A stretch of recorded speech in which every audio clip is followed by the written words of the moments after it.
Demand ಜಾಸ್ತಿ ಆಯ್ತಾ ಗೌತಮಿ ಅವ್ರಿಗೆ? ಆಲ್ರೆಡಿ ಡಿಮ್ಯಾಂಡ್ ಅಲ್ಲಿ ಇದ್ರು, ಬಟ್ ಇನ್ನೂ ಹೈಪ್ ಸಿಕ್ತಾ ಅಂತ ಹೇಳಿ ಬಿಗ್ ಬಾಸ್ ಹೋದ್ಮೇಲೆ? ಅಂದ್ರೆ ಹೆಸರು ವೈಸ್ ಅಲ್ಲಿ ಬದಲಾವಣೆ ಏನಾಯ್ತು ಅಂತ ಹೇಳಿದ್ರೆ, ಮೊದ್ಲು ಯಾವಾಗ್ಲೂ ಚೀಸವ್ ಸಾವಿತ್ರಿ ಅಂತಾನೆ ರೆಕಗ್ನೈಸ್ ಮಾಡೋರು.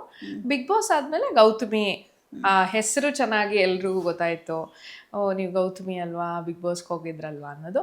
ಬಟ್ ಅವಕಾಶಗಳ ವೈಸ್ ನನ್ಗೇನು ಆ ಥರ ಏನು ಅನಿಸಿಲ್ಲ. In fact it's the contrary. Bigg ಬಾಸ್ಗೆ ಹೋಗೋಕೆ ಮುಂಚೆನೇ ಜಾಸ್ತಿ ಅವಕಾಶಗಳಿತ್ತು ನನಗೆ ಅಂತ ನನಗೆ ಫೀಲ್ ಆಗುತ್ತೆ. ಬಿಗ್ ಬಾಸ್ ಆದಮೇಲೆ ಐ ಥಿಂಕ್ ಎಲ್ಲರ ತಲೆಯಲ್ಲಿ ಏನು ಹೋಗುತ್ತೆ ಅಂತಂದರೆ, ಸುಮಾರು ಜನರ ಹತ್ರ ನಾನು ಇದನ್ನು ಮಾತಾಡಿದ್ದೀನಿ, ಬಿಗ್ ಬಾಸ್ಗೆ ಹೋಗಿ ಬಂದಿರೋರ ಹತ್ರ. I think many of them agri. ಏನಂದರೆ, ಬಿಗ್ ಬಾಸ್ಗೆ ಹೋಗಿ ಬಂದಮೇಲೆ ಮೋಸ್ಟ್ಲಿ ಅವ್ರು ಜಾಸ್ತಿ ದುಡ್ಡು ಕೇಳ್ತಾರೆ, ಅಥವಾ ಜಾಸ್ತಿ ಡಿಮ್ಯಾಂಡ್ ಮಾಡ್ತಾರೆ, ಅಥವಾ ಅವ್ರನ್ನೆಲ್ಲ ನಾವು ಅಫೋರ್ಡ್ ಮಾಡೋಕ್ಕಾಗಲ್ಲ ಅಂತ ಸುಮಾರು ಜನ ಅನ್ಕೊಳ್ತಾರೆ ಅನ್ನೋದು ನನಗೆ ಎಕ್ಸ್ಪೀರಿಯನ್ಸ್ ಆಗಿದೆ. ಬಟ್ ಬಿಗ್ ಬಾಸ್ಗಿಂತ ಮುಂಚೆನೇ ತುಂಬ ತುಂಬ ಚೆನ್ನಾಗಿ ಆಪರ್ಚುನಿಟೀಸ್ ಬರ್ತಾ ಇತ್ತು. ಬಿಗ್ ಬಾಸ್ ಆದಮೇಲೆ ಆ್ಯಕ್ಚುಲಿ ತುಂಬ ಕಡಿಮೆ ಆಯಿತು ಅಂತಲೇ ಹೇಳ್ಬೋದು.